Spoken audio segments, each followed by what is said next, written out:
We're back to the Neil Haley Show here on the Total Celebrity segment, and I am excited about my guest today for both TV and radio, Mr. Wonderful Kevin O'Leary from CNBC's, and I'm really excited about talking about Money Court and also Shark Tank. Kevin, thanks for stopping by. How are you? Great. Thank you for inviting me. Absolutely. So I want to get started, and this is kind of a question I'm sure you've asked always. Did you always want to become an entrepreneur? Was that something growing up you always wanted to do? I've asked entrepreneurs that question as I've met them through my career. It always is some definitive moment that puts you on that path. About a third of the population becomes entrepreneurs. But for me, it was the humiliation of learning what it's like to work for somebody in an ice cream store and get fired because I wouldn't scrape gum off the floor. And that just was just something that didn't sit well with me. And I have to thank that woman. She owned that ice cream store. I was in, high school at the time, working there because I was interested in the girl working in the shoe store beside it. And it was just one of those moments of humiliation. I realized there's two kinds of people in the world.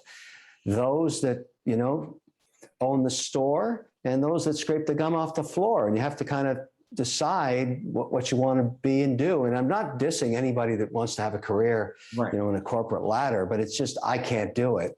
And I never worked for anybody again. After that, so you just made that decision. How old were you when you made that decision? I think I was 16. 16. So what was next for you when you said, I'm not going to work for anybody? I wanted to be a guitarist and a photographer. And my stepfather said, you'll starve to death. You're not good enough. I went to college and I took psychology and environmental studies. And he said, you're still going to starve to death. Then I went and did a business degree. And I really wanted to be involved in the film business. I had this artistic desire. But so what I did when I got out of business school is I started a film production company that produced content for the original 6 hockey teams in Detroit and Boston and Philadelphia. And that was quite successful. And that was my first journey into entrepreneurship. We sold the company. We had a format called Don Cherry's Grapevine. We did another format called the Original 6, and that was the sale of my first company, and I was off to the races.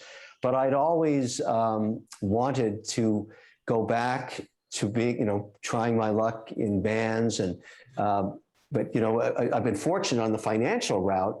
And today I have a massive guitar collection. I've got really great cameras. And I tease my dad saying, I'm come back to haunt you because I can afford to do this now. And I'm still editing. I actually grew up as a film editor on an 8-plate Steenbeck. And a cameraman. And so and every weekend I still cut on, digitally now, Premiere Pro, keep my chops going. My daughter's a producer in New York, so I think she's got a few genes off the old man from the TV side. But I've always thought that yin and yang in business is great. It helps you solve problems, arts and the chaos of it and the discipline of business.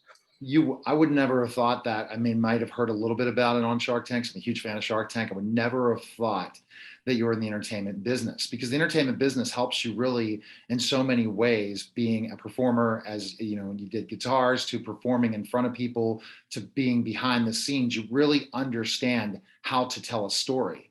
And that's an important part of everything in building something, is that brand story. Yeah, I agree with you. I'm fortunate. I've been able to work with the world's best showrunners, best television producers, Mark Burnett, Eric Schatz, that's doing Money Court, and his team. But I drive them crazy because I'm an editor. And when I see a first cut of a show, I'm all over them. I'm just on the timing. If there's a jump cut or something, it's a nightmare for them. I'm sure, because that was the business you were in. Yeah, and I'm still in it. I'm just on the other side of the camera. But exactly. I do a lot of work on the technical side, and anyways. But in Money Court, getting back to that, that really sprung from my interest. I have a portfolio now of 34 plus companies. And in America, we've got 65% of our jobs are created by small businesses. And a lot of those were started by families. And so what you find out, Money Court's not like the other judge shows where there's a cat screaming in the neighborhood and people are upset and they go into small claims court. These are real litigations. This is real money. These are real people suing each other. And the reason they're on money court is they know we've got a log jam in our courts because of the pandemic, and they need arbitration. They want to settle it and they want to move on. And as one litigant said to me, I don't really like you, Mr. Wonderful, but I trust you. And I'd rather be trusted than liked or win a popularity contest. That's an interesting dichotomy. And so a lot of these cases that come, I love the idea of money court, because the fact is, you're right, during the pandemic, it's harder to get court cases, different things, and people owe a certain amount of money. Is it mostly involving business a lot of times in some of the people that come in with the money disputes? A lot of it's business, but it all involves money. What tears people apart, and this is why it's such compelling television, these cases, you're going to see yourself, you're going to see your family, you're going to see your cousin, your uncle, your brother. You've seen this happen to you, and now you're seeing it happen to somebody else. And it's how it gets resolved that matters. But some of this is really hard to I mean, it's emotional. It's brutal to see a mother sue her daughter, for example, and just you can as you peel that onion around the case. Yeah, you've got the docket, you know what the claim is for, and you know the litigation, and they've signed for arbitration. But why is a mother suing her daughter, and how did that happen to that family? And when you go down that rabbit hole, that's when you start making some remarkable television. I mean, it's really. I'll tell you something about this show that you might find interesting, because I've been doing TV a long time. Yes. And the people that, when you go to a studio like Telemundo and NBC Universal in Miami, where we shot this, that's state of the art. I mean, it's the most incredible facility I've ever seen. And maybe we had 100 people on the set, the sound people, the lighting people, the gaffers, the cameraman, the makeup people, the caterers, they're all there. Yeah. And these people are pros. They don't watch TV, they make TV. Right. And so they're jaundiced. They've done this before. Exactly. I remember one of these cases. I looked over to the right where the soundboard was, and in every room, there's a line feed of what the truck is cutting off all the cameras. Right. And there was the entire technical staff glued to the monitor, watching this incredible story of this family ripping itself to pieces. And when the break hit, the woman who did my makeup came over to me and said, I don't agree with you at all. I don't agree with what you're doing here. I think you didn't give the daughter enough money. And she was totally engaged. That's when I knew we had a hit. Because when the staff are watching TV, when they're supposed to be making TV, you got a hit. Right. That's what I think. And that's in telling a story. And so the mindset of the story, what is that ultimate goal of Money Court? What do you want to show the viewers that really can understand? I want to settle. I want to, I have a federal judge in Adiposo who's seen from the bench, a real federal judge and a real trial attorney in Katie Fang. And they give me all the legal attributes of the contracts involved, what the law says, but ultimately the decision is mine. And I always try and resolve for the business, because you think about a business, a family business, like the case you're going to see tonight, which is a crazy case. Most people think, oh, you're going to court because your business is failing and you're suing. Right. How about a case where you're so successful, you're making so much money that the partners sue each other because they don't agree on the direction of making even more money? I've never seen anything crazier than that. And I sat there listening to this saying, this is insane. You guys have an incredible business. You're making a fortune on free cash flow and you're suing each other? Exactly. And they were. And it was, as you will see tonight, it's an amazing outcome. And I think people are really going to get engaged in watching these cases get arbitrated. What have you learned about the law being part of this? The law is interpreted by lawyers and by judges and by people. And it doesn't always resolve itself to optimize for an economic outcome. And so I think what's great about Money Court is I know money and I know business and I know people. And I try and solve for, yes, I'll listen to the law, but ultimately, if it's not going to save the business, I will. I'll make the decision that's right to save the business, because the business has more than just the owners. It's got the customers, it's got the employees, it's got the legacy of the value they've created around their brand. Why would I want to see that destroyed? And I think that's what's unique about Money Court. Yes, it's a legal platform, but ultimately it's my decision. So these decisions weigh heavily on me, and I want to make sure I get it right, particularly when a family is ripping itself to pieces. I have to ask you a question about Mr. Wonderful. I'm a legitimate 6'10" former professional wrestler. So I've gone in the entrepreneur route, but I was a pro wrestler, college basketball player. I'm an intimidated guy at times, right? How did you get the name Mr. Wonderful, and how much is it really Kevin O'Leary, and how much is it a little bit of a gimmick?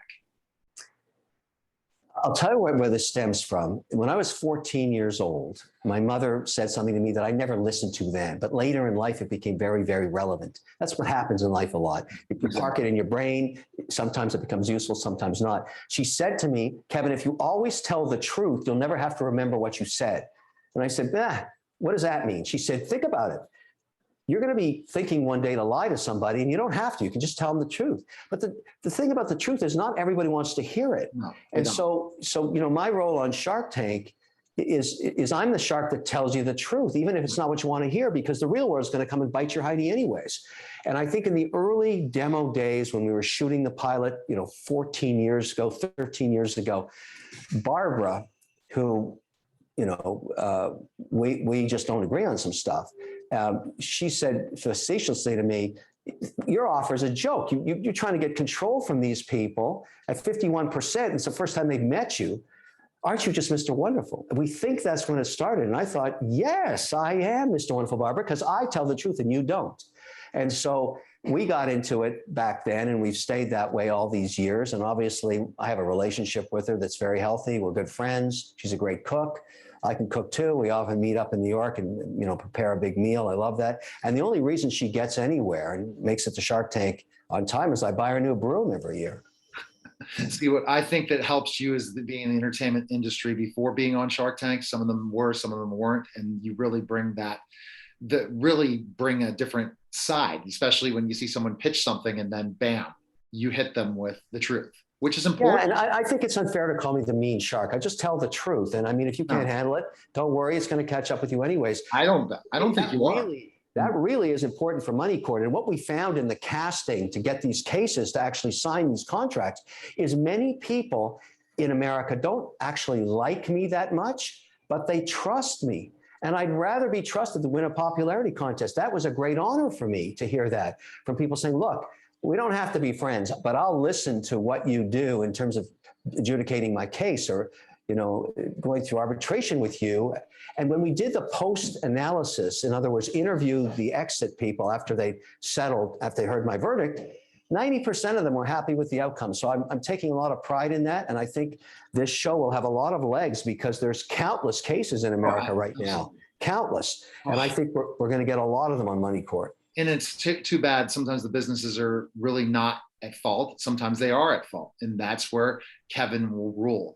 I have one industry question, another industry, and it's really becoming a big, big industry right now. And I want to get your take. And that's the space race with the space industry. It's becoming huge on Clubhouse. It's becoming, everyone wants to get to space. What are your thoughts in the space race?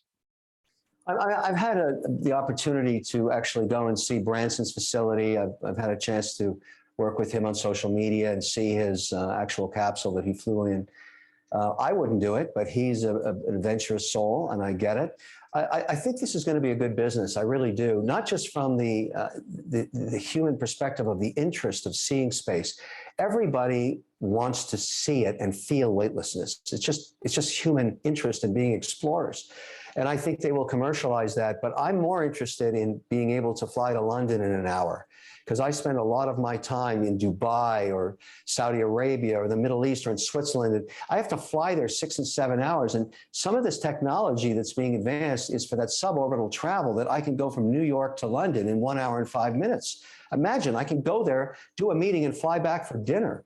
That's, we had that way back on this, at 2.5 hours with, in the very first supersonic planes that were commercial, but I flew those and they were terrible. They were tiny little things with really noisy, but still you got there quickly. But I think this technology is going to spawn all kinds of industries and be good for investors. And then at one point you'll have businesses in space. That's coming, I'm sure. Yes, absolutely. I mean, there's so much opportunity. And all this technology that's advancing so quickly, even what we're using right now to talk to each other, has changed business forever. And it's changed the profile of what I do. And you see it in the Money Court, all of the technology that we used to make the show during the middle of COVID, but also all the people that brought their businesses and their litigation. There was so much tech involved. People have just embraced this, and it becomes part of the economy and part of the way people run businesses. All right. So the best place, again, Wednesday nights at 10 p.m. Eastern, Money Court on CNBC. Cannot wait to watch it. Kevin, you're definitely a great interview, man. Just so humble in so many ways, and I would never have thought that from the show. So I appreciate the time, and I have a different opinion, even though I love when you tell people straight, but hey, you got to do that, especially when you are the expert when it comes to as an entrepreneur. So thanks for stopping by. I appreciate it. Thank you. And tonight's case is going to make some people absolutely go nuts. That's what, you ain't seen nothing like this. Enjoy the show. All right. Thanks, Kevin. Take care. Bye-bye. All right. You're listening and watching The Neil Haley Show. We'll be back in just a moment.